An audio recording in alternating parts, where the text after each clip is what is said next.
Welcome back to New Realities. I'm Alan Steinfeld, and my favorite topic, if you've been watching, is about the evolution of the human species and how we interact with these other beings, these what they've been called extraterrestrials. And there's a big conference coming up. You can see that on your screen. This is the Portal to Ascension conference, was going to deal with a lot of the stuff that we are talking about today with a guest that is I'm very excited about, Geraldine Orozco. Hi, Geraldine. Hello. Hello. It's an honor to be here. Thank you so much for having me. Oh, thank you. Thank you for being here because I've been following your work. It's very exciting. Let me just push the conference for a second because I didn't really get a chance to say much about that. Let me just go back to this screen here. And the conference is called The Portal to Ascension. Wait, I think I'll screen share that one more time so just people get a chance to see that. Uh, Portal to Ascension. And it is a 5-day conference produced by Neil Agar. And go to ascensionconference.com, and it's 50 speakers, 12 MCs. I'm one of the MCs, and Geraldine's going to be a speaker there. And this is a picture of a lot of the popular speakers that have been coming to Portal to Ascension for a long time. You can see here Grant Cameron and Dan Winter, Laura Eisenhower, Kimberly Meredith, Carolyn Corey, Mary Rodwell, Trish McCannon, Apollo, Celeste Starr, who I'm interviewing tomorrow. Um, Who's that? Rebecca Hardcastle, my guest tonight, Geraldine Orozco, and so many more. So 5 days of free online seminars. Kathleen Martin, who's related to Betty Hill. This is going to be an epic conference, really exciting. Tune in, just go to ascensionconference.com, register for free, and you're going to get 5 days of really the cutting edge information.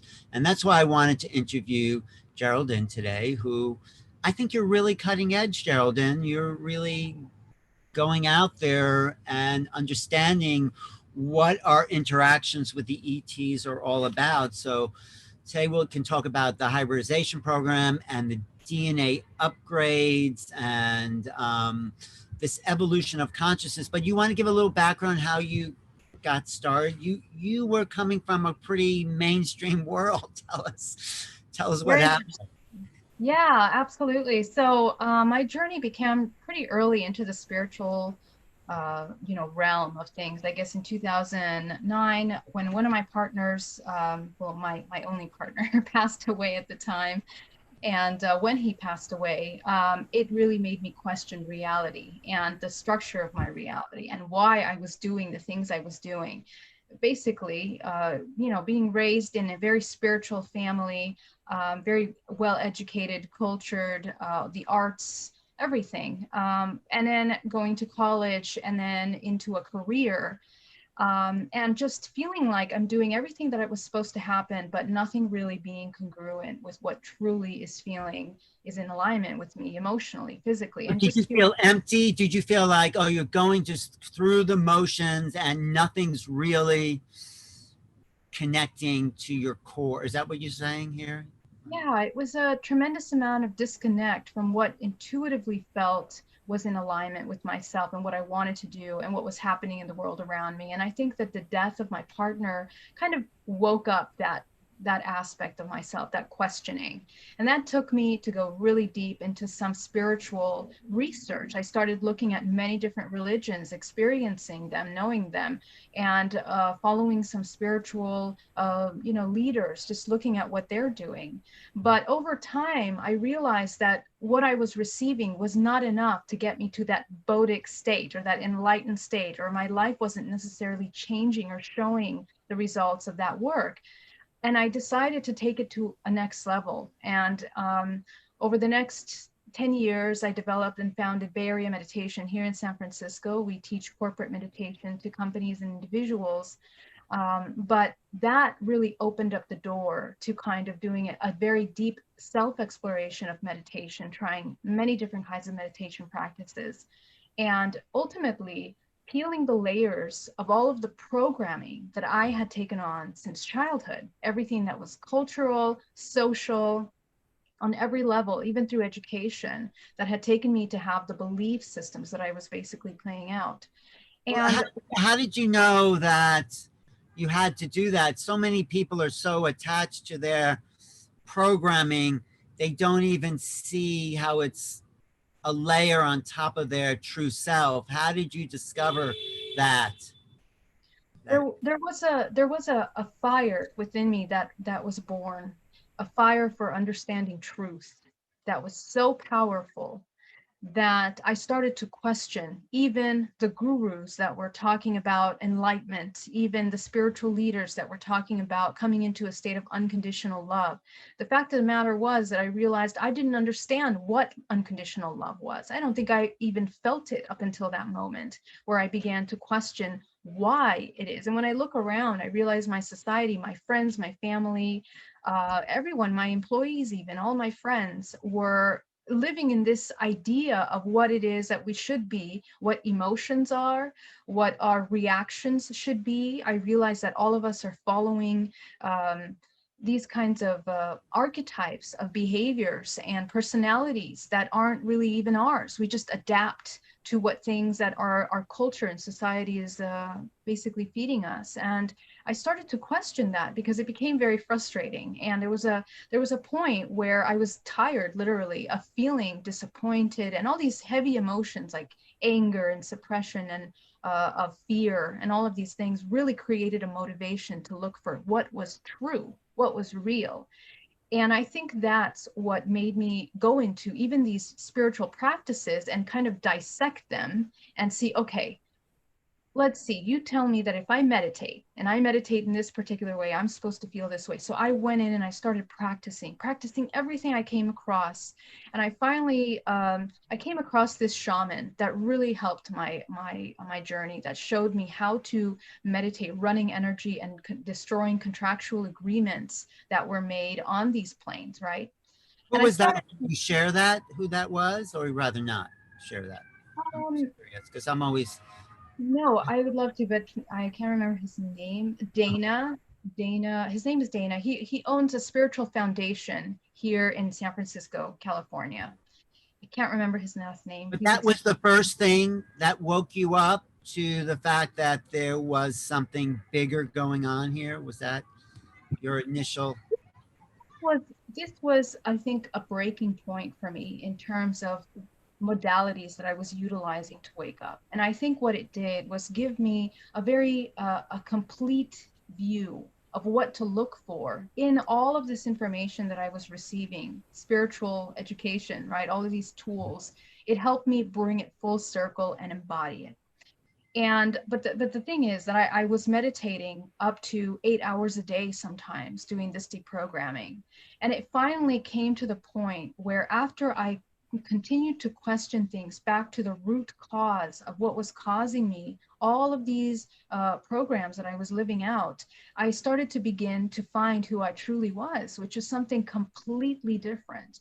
And When I'm just curious when you start because that's always like a kind of critical moment when you start to get a glimpse of the real self. It's like, what was that for you? What was that moment like when you started to see that? I'm just curious. it was, you know what? It was an interesting experience where you realize that you are nothing, that you are nothing. You are not defined by anything, that this little shell called a body is just a part of an idea of an identity.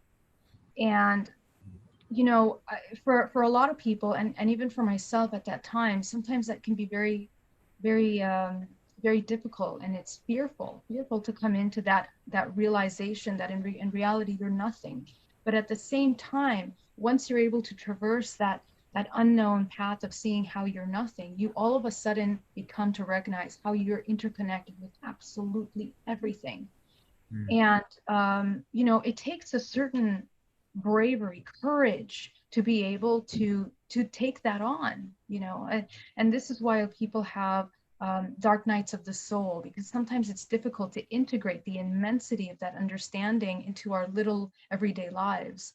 So for me, it was that moment when I realized that. And in 2013, I had an abduction experience out of my bedroom window here in Union City, California. Wow. And I think at that moment, this was fully awake, fully conscious. I am awoken by a very, very bright light in my room, and I get up and look at my phone. It says 3:33 in the morning, and I never before saw sequence numbers like that before. But I get out of my bed and I walk over to the window after a while because I started to get concerned that maybe somebody was trying to break in or something was occurring outside. So as I look through the blinds, this light intensifies and my entire body becomes paralyzed. I can't move anything, can't move my eyes, I can't yell, I can't scream. And next thing I know, I'm feeling like my body is being torn apart and brought through the window, through the wall, through the window onto the other side. And I am faced in front of these very tall shadows of grays, six of them, and they come closer and become very clear to me. And they immediately sense that I'm terrified and I'm looking around trying to escape, trying to see how I can navigate myself around this experience. And And you're completely conscious. That's unusual because most people sort of black out and they don't remember and they're in control. But you were so anyway. So yeah. So you're conscious and you're looking around terrified. Go ahead. Yes. yes, and next thing I know, this gray begins to raise his hand and eliminates from my body, from one moment to the next, all of this terror that I'm feeling. He says, telepathically in my mind, I hear the word calm, and my body just becomes, calm. And he takes me into the craft, and I mean, I can see everything in detail, even in today, every single detail of what this craft looked like, what everything. And I go into this craft, into this, it's a lenticular type of shape of this space that I'm coming into. And I'm being shown a lot of information. I'm shown my aunt, who is also there, who is completely unconscious. And she had also had an experience that night and recalls what happened to her in this experience, but doesn't recall seeing me. But this is before we even had the ability to talk about extraterrestrials in my family, right? When I first came public about this. So after that, they take me into a room where they show me a series of information, one being a prism where I am introduced to these 8 hybrid children, of which 4 of them come in person, in physical form towards me. And as I see them, I'm recognizing myself in them. Somehow I see myself in these children and I know that they're mine. So there's this Must be maternal. shocking because you weren't interested in ET stuff at all, were you, before that? That's exactly right. And I was just going to say that, I mean, the whole idea of UFOs and crafts and extraterrestrials and grays never even entered my mind before that moment. Okay, Wow. not even an interest in these things. That's So so it was, shocking when suddenly boom, you're in there. And no, continue your story because it's fascinating. So please, yes. yes, it's a very interesting thing. But what I want to share with you is that what made this experience so interesting, that I'm trying to connect my physical experience, my reality, with what's happening here on board this craft. And as I'm meeting the children, I am overwhelmed with emotions, thinking, how did I have these children? When did I have them? Why wasn't I aware of them? At what point did they take me? Did I give my permission? All these questions floating into my mind. And as I'm connecting with the child as well connects telepathically. And I feel completely naked because I feel as if he sees through me completely. And telepathically, we are sharing experiences. Memories are beginning to surface of other times that I had interacted with these children, memories of holding them that I obviously hadn't remembered before that moment. So it was a shock, and it was dizzying, nauseating almost. But I was thinking, how am I going to leave these children now? Who's going to take care of them? This is my very human thinking, right? Right. So they share with me such a series of information. They also show me some timelines where I had been supposedly in some kind of Pleiadian lineage, and I had been working, doing similar things to what I'm doing now. Next thing I know, 6 in the morning, I'm lying at the end of my bed, hanging over, Mhm.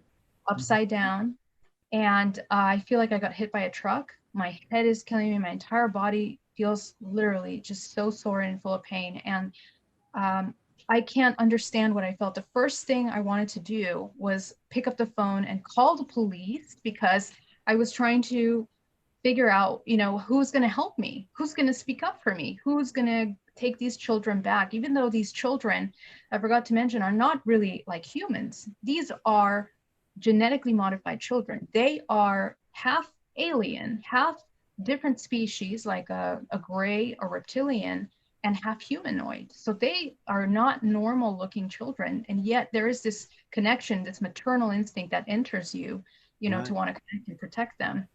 And so next Monday, I go see my first client, and the first thing I'm feeling is absolutely everything that she's thinking and feeling. And I'm seeing smudges of colors and shapes and uh, incredible spherical shapes of color around her body and energy.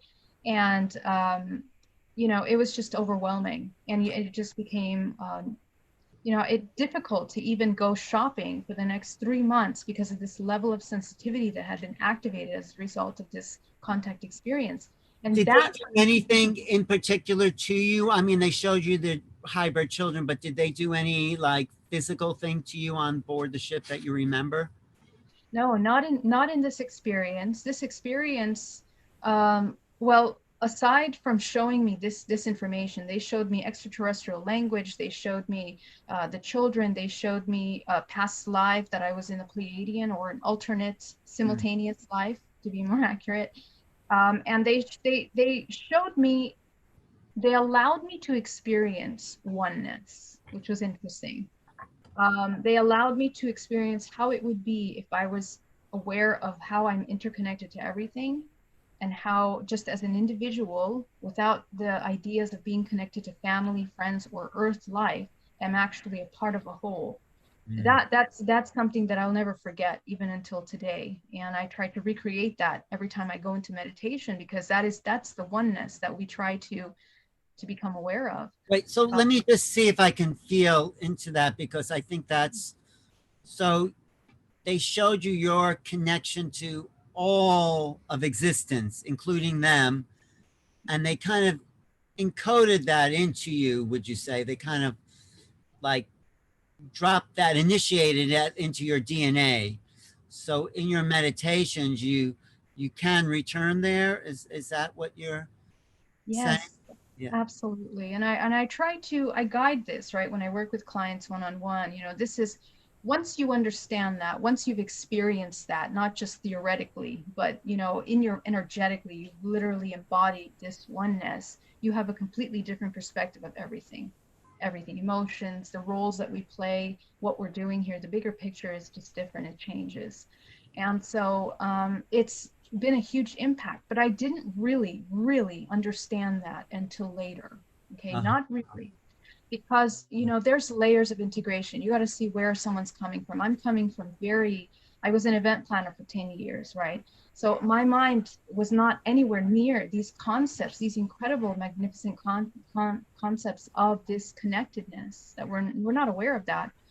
And so in 2017, when I had my regression, I had continued to go through a purification process up until that time, eliminating television, eliminating radio, music, everything to completely dedicate myself to this connection, to this information. And Yeah. I decided to sell my business because I was no longer in alignment with that. I ended my relationship that I was in at the time, and I got a hypnosis regression with Alba Weinman. And when I was there, when I was working with her, it's almost as if the floodgates opened and I was able to receive information from even before my human timeline, um, not Like what limited kind to of my. information? Tell me a little bit about that. That's exciting.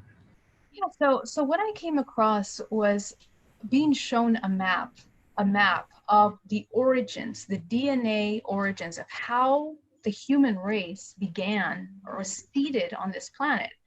And originating from three main lineages that come seed life. And from those lineages, have developed and turned into the human race that we have today, showing me how lineages and very specific bloodlines were preserved historically through what we know as royal families and very important families, families that went into the Vatican, that have gone into the royal, you know, to the royalty, and then trickling down to our presidential bloodlines, which is very interesting. And all of these things that I had no notion of prior to this, but Are we all they, part of that, or are only special people part of that lineage? well, if you take a look at the historic evolution of our DNA, we are all connected and we are related to one another. Just 2,000 years ago, you and I have someone in common. Sure. And there's so much research that shows this, that we are originating from one location where this DNA had somehow made a jump genetically in its design and the information that it holds. And we understand that more and more by looking at how DNA functions, how it writes itself now. I was shown that our structure of our body is not just this solid matter. Down to the molecular level, we are looking at cells that are oscillating to create toroidal fields that are intercommunicating with one another in those networks, creating a network that's holographic by quantum non-locality. And so just the way information is programmed and stored in the body, we now understand how that happens. It's not that it's stored in one place or stored in one location. The entire body is a giant record that is holding on to everything we're experiencing right here, me and you. And so what that really shows us is that, in other words, the human is a powerful and incredibly important record timekeeper of information. The way mitochondrial DNA functions is that it's an aggregate copy of the before. So within the DNA, we are holding the true historical evolution. The lineages of our specific family lines. And it's interesting because there's a lot of things about race coming up now in the news, and lineages and the conflicts and the I think it's time we're working out these different strands that have been in conflict so we can come to a new level altogether. That's my feeling about what's happening. Are you working with that at all? Absolutely. When I work, one of the most impactful things that I came across in my work, working one-on-one, doing DNA reprogramming with people, is that through our DNA, through the work that we do spiritually in our body, not, and that's when I say spiritually, let me define that. We're talking about our emotional state, understanding how we are triggered by our environment. Okay. Right. When we do that work, it takes us into an entire lineage of repetitive patterns of trauma and suppression of information that is residing literally in the DNA. We are living through the same programs that our ancestors have been living through for centuries. And so the It's soul, affecting our emotional reactions, our psychology, our behavior, and we don't even know it because it's just acting out through the kind of emotional inheritance that we are functioning until we make it conscious. So yeah, go ahead, keep going. No, I love that stuff. exactly. Exactly. And so the body, when it becomes aware of those triggers, it can then begin to dissolve and work on them. And how DNA reprogramming works is that you can reach the root cause of this lineage. The lineages, we are so interconnected on many different planes and dimensions. Okay, so our body is like this giant organism that the chakra system, so when the soul attaches to the body, it connects to these two systems. One of them is the DNA, right? That's our ancestral network, which is the network of information that ties all human bodies as one. And then Right. we have another one, which is the organization of that infinite consciousness. It's coming down through the dimensional layers and organized in a very intelligent manner within the chakra system, which is interconnected with all the organs, the endocrine system, all of the systems of receiving, like routers of information in the body. So And wait, so, you're saying is like we're getting two different operating systems. We're getting the DNA physical operating system, and then we're getting the etheric kind of functional spiritual connection as an operating system too. And most people have overridden that in order to just be uh, functioning out of their emotional body lineage, and we've forgotten the other thing. I mean, maybe that's what you're saying. So yeah, please continue. uh, so um, yes, in a sense, but what I'd like to help people identify in themselves is that not to look at it as two separate, it's one. We're just looking at the different layers that make up our whole organism. It's one, it's just one organism, which we are just understanding how they are intercommunicating. There is no separation between the soul, the higher self, and this physical body. And so they intercommunicate with one another. But the problem is, and what we've come into when we are born into this 3/4 dimensional plane, planet Earth, which we tend to want to call a matrix because we see it as a holographic projection of what we're experiencing. Um, Everything that is created that makes up this so-called matrix that we live in is kind of designed from the inside out. It knows all of these functions of your body and your soul before you are even aware of them. And this is where we are working at this time to recognize and remember how the human body functions so that we can pull away from the parasitic consciousness, which feeds off, manipulates, and utilizes the unawareness of a human. Okay, so Mhm. when a human is disconnected from their body, they are functioning in the first three chakras, right? The root, the sacral, the solar. And this is where the human is manipulated the most through their emotional body. So there is a lot here. This is where the body becomes a host to all kinds of things, entities, attachments, artificial intelligence, mind control, all of these things, and we can very easily become weaponized with our own anger and fear on many different levels, which is Wait, so why the parasitic consciousness, some people would call those archons or whatever you want to call them, but they're not innate to our soul essence. They're kind of outside interferences that actually live off of our fears and our dramatic emotions, and we start to identify with that and think that's us until we get to do work like yours and start to realize that we're not that. Is that what you're saying? Is that what the parasitic consciousness is? well, This in a sense, external part that's not us. Yes, go ahead. well, Yes. so when I talk about parasitic consciousness, what does that mean?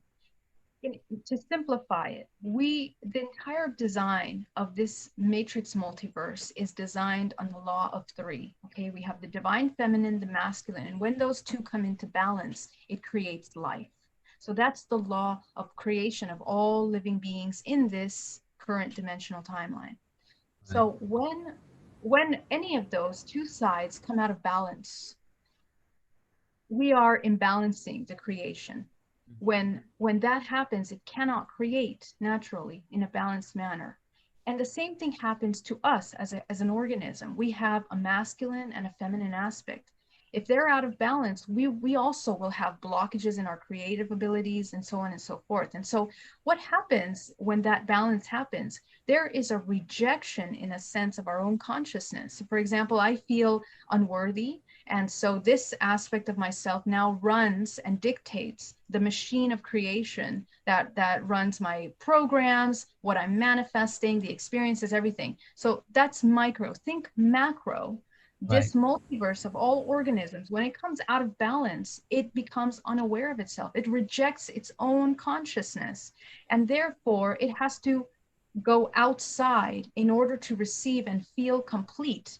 So this is what I call parasitic consciousness. Uh, Consciousness wants to reject its own consciousness, now requires from something external.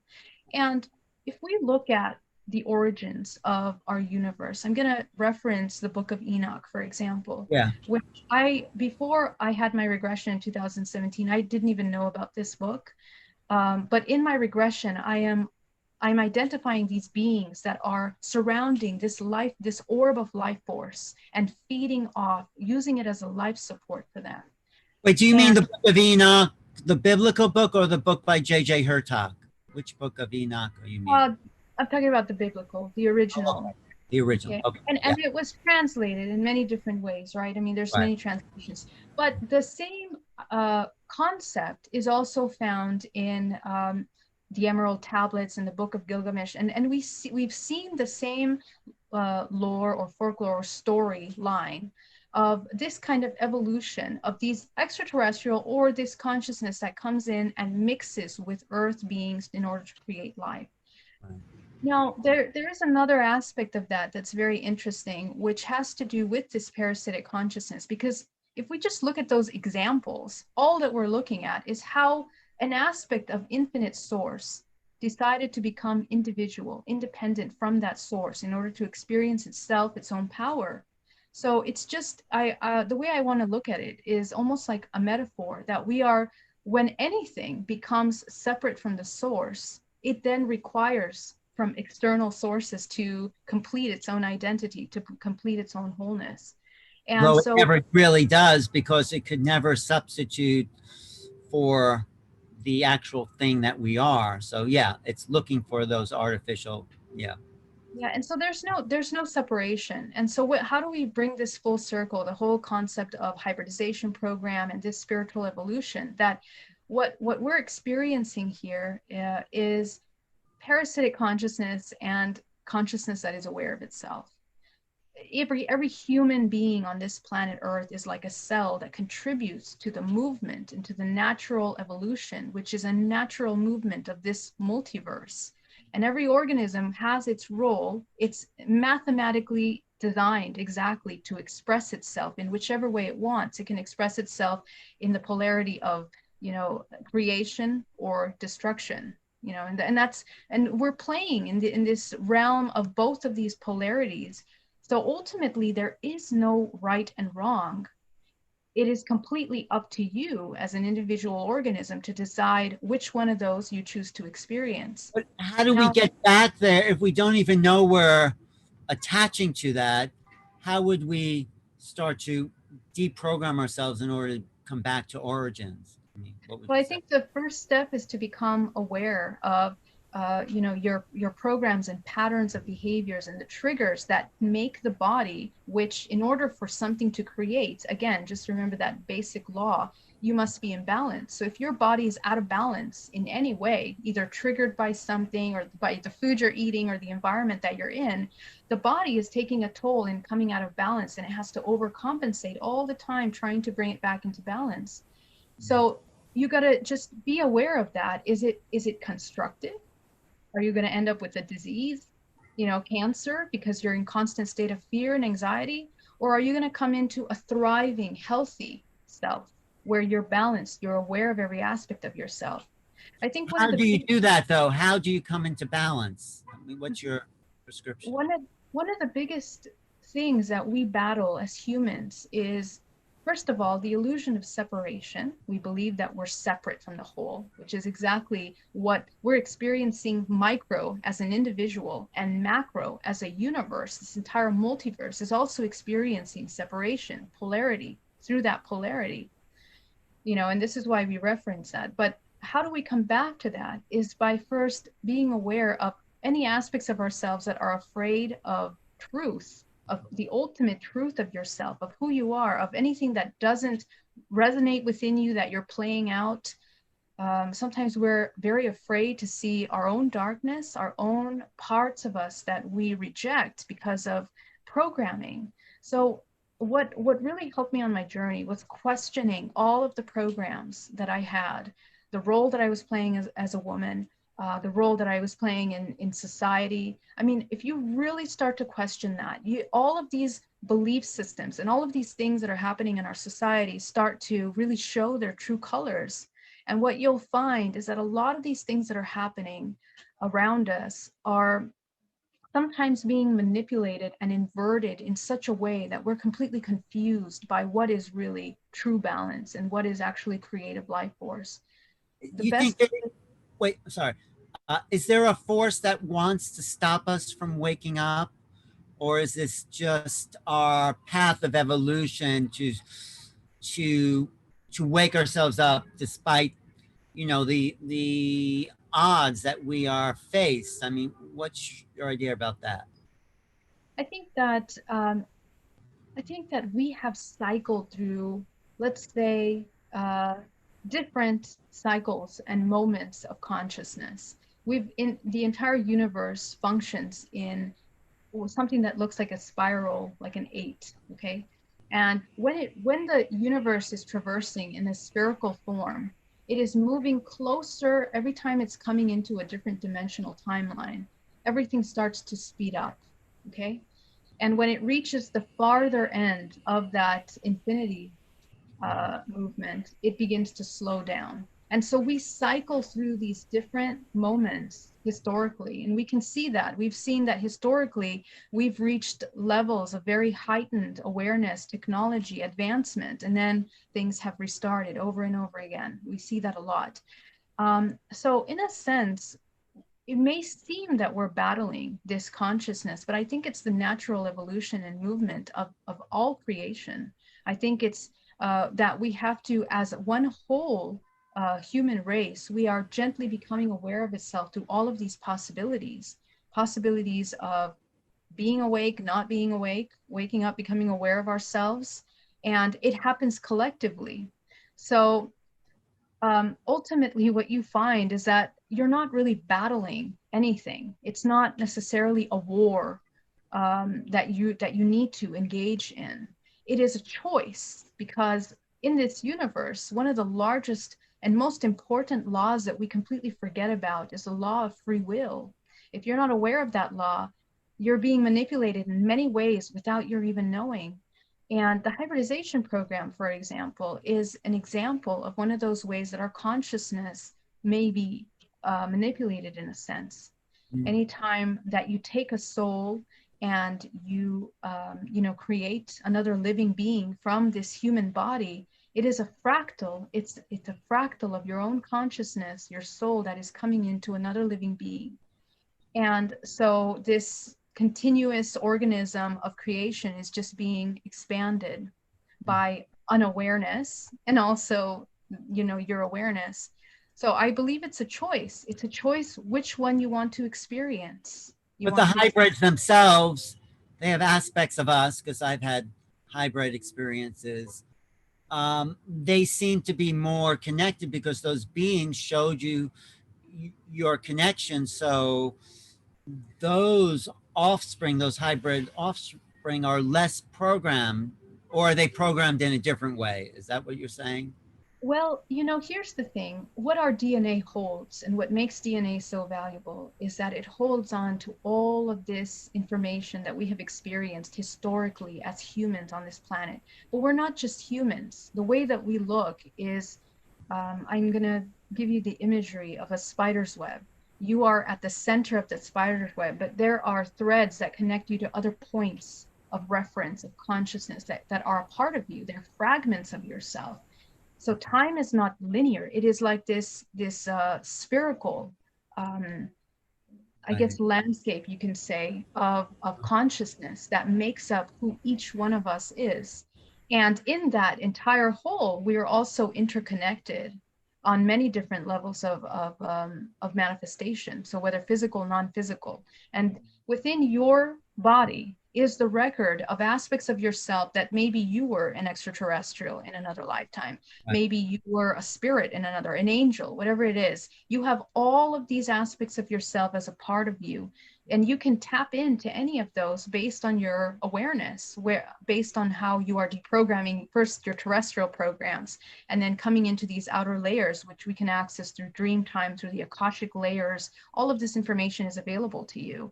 So we are holding all of that within DNA. Within a teaspoon of DNA, you can hold the entire history of this planet Earth. Can you Yeah. imagine how much we're holding within us, right? So when a hybrid is created, it is hybridized with other life forms that also have their own genetic records. So it is a merge of this information of consciousness. It's an merge of historical time records on these multiple timelines and dimensions that makes this new organism available to move through these different fields of information or access to this intelligence. And Right. so sometimes I was a part of 4 different hybridization programs, one of which was also terrestrial. But Wait, this body you're talking about was part of 4 different extraterrestrial that created Geraldine, the physical form. yes, That's what well, you're saying. Geraldine, yes, I was a part of 4. I've experienced participation in 4 different hybridization programs. Right. And the reason why I say it that way, in reality, it's probably just one, right? We want to define Well, it that way.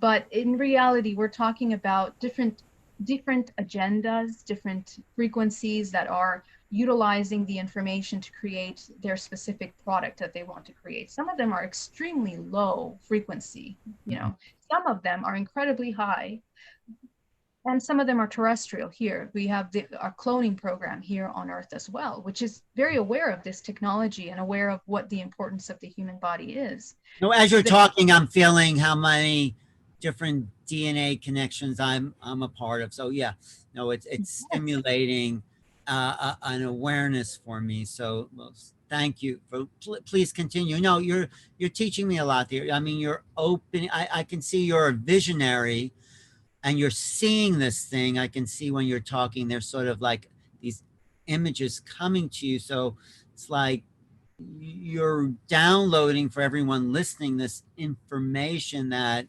is encoding us because you're connecting to something beyond this plane. So I appreciate it. So please continue. thank you. So when when we see these different agendas, though, one thing that I questioned, right, as experiencing this through my personal experience, was what is the purpose then? And where does our free will play a role, right, in these agendas? What are we here for? Are we just supposed to be genetic baby making machines that we're here? Because it's not just women, it's men. You have been a part of the hybridization you were sharing. And there are thousands of men and women that apply and message me about their experiences as well around the world. So really, either we are all going through some major psychosis, or we are tapping into some kind of intelligence, some information in which our DNA, our bodies are being utilized in order to multiply this consciousness. I do believe it completely directs and is regarding consciousness more than anything, because if you look at how the holographic DNA is storing information, this is where the value is at. It's not about your bodies or your terrestrial timeline or who you were in a past life. I mean, it's much bigger than that.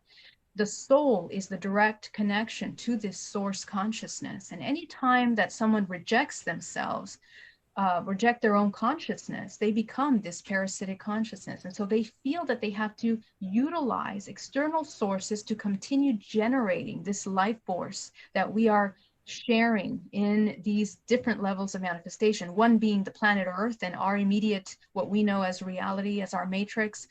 And then this is occurring on many other planets, on other planes of existence in our multiverse, if you can imagine how big that goes. So one thing that's very interesting, and what I questioned about the free will, was if this was happening, at what point does the free will take precedence in all of this? At what point did I make an agreement? And that was it was a very difficult to disconnect as a human from the emotional aspect of the thinking that maybe you were abused or taken advantage of as a human body in order to reproduce these beings, right? Because the experiences are traumatic. I mean, all of my regressions are public. You can check them out. They are on my website.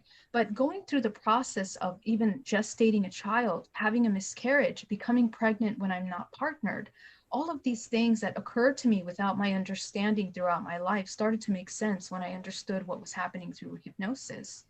Well, But I talk about wouldn't, the idea of free will, though. Where does your yes. free will? Yeah, Right. And so because the point of sharing that is because um, what I realized, you know, is that we make agreements to experience this, to be a part of this at times when we are unaware of our consciousness. And they can be agreements that can be made in other timelines, in other past lives, in future lives of ourselves. We are participating unconsciously, okay, contributing to the creation and expansion of this multiverse that we're a part of. um, when you become aware, you have a choice to take over and be fully aware and present within this body, which makes you aware of all of your other fragments that you have the ability to connect to. And so, therefore, taking back your power of these things, becoming aware on multiple timelines.